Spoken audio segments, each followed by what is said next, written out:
நம்ம திண்டுக்கல்ல பழனியில இருக்கிற மாதிரி இப்படி ஒரு பிரம்மாண்டமான முருகன் கோயில் இருக்கா?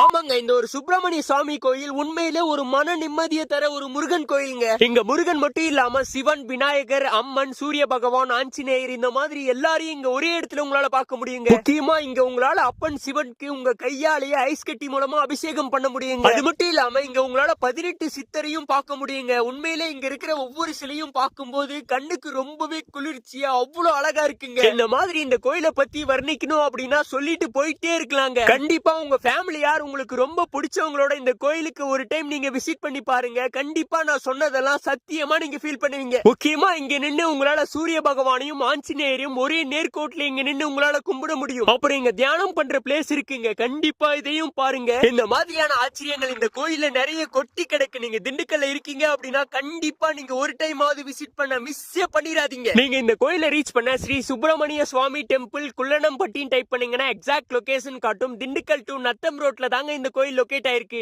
நீங்க ஆல்ரெடி விசிட் பண்ணிருந்தீங்க அப்படின்னா கண்டிப்பா கமெண்ட்ல சொல்லுங்க. ஏதாவது டவுட் இருந்தா கேளுங்க. இந்த மாதிரி யூஸ்ஃபுல்லான திண்டுக்கல் அப்டேட்ஸ்க்கு நம்ம ஐடியா ஃபாலோ பண்ணிக்கோங்க. Love you all. Bye by.